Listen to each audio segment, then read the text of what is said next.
Devarayamjal survey number 639/694, survey number 135/166లోని భూములకు వెళ్లే public రోడ్డును బండకుండ నరసింహారెడ్డి, బండకుండ కార్తిక్ రెడ్డి, రామకృష్ణారెడ్డి అనేక మార్లు అడ్డుకున్నారని ఉస్మానియా యూనివర్సిటీ మాజీ ప్రొఫెసర్ రతన్ రెడ్డి ఆరోపించారు.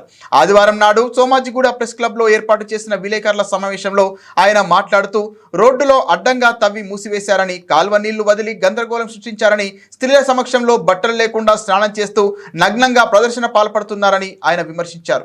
ఈ సమావేశంలో సందీప్, సంధ్య పాల్గొని ప్రసంగించారు. ఒక నిమిషం అట్లే ఉంచండి.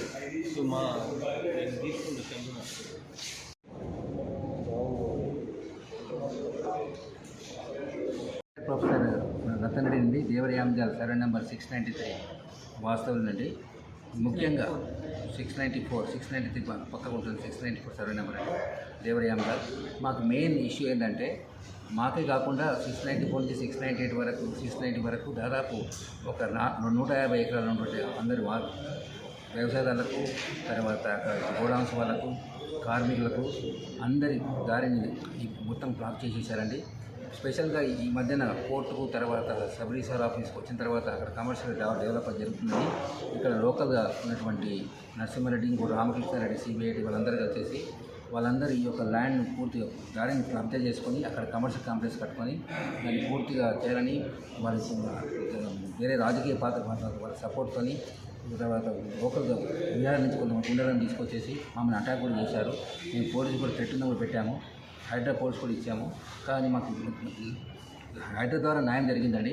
కానీ హైడ్రా పోయినందుకు మా మీద ఎక్కువ ఖర్చు పెట్టుకున్నారు. కాబట్టి మెయిన్గా మున్సిపల్ మినిస్టర్ గారు, రేవంత్ గారు దీనికి దయచేసి సర్వేలెన్స్ ఇంకోటి ఎప్పుడైతే రోడ్ వాళ్ళు రెస్టోర్ చేస్తారో దాన్ని సర్వేలెన్స్ పెట్టుకొని హైడ్రా పోలీస్ స్టేషన్కి లింక్ అవుతుంటే మాకు ఈజీ తెలుస్తుంది. ఎందుకంటే లేకుంటే హైడ్రాకు ఏం జరుగుతుందో గ్రౌండ్లో తెలియకపోతుంది. కాబట్టి లోకల్ పోలీసు వాళ్ళని నమ్ముకుంటే సక్సెస్ కాలేరు. కాబట్టి దయచేసి హైడ్రా పోలీసు వాళ్ళు డైరెక్ట్గా లింక్ పెట్టుకొని ఆ రిసీవ్ అయిన తర్వాత అట్లీస్ట్ 10 to 15 days తర్వాత అక్కడ సర్వేలెన్స్ పెట్టుకుని ఉంటే మాకు న్యాయం జరుగుతుంది.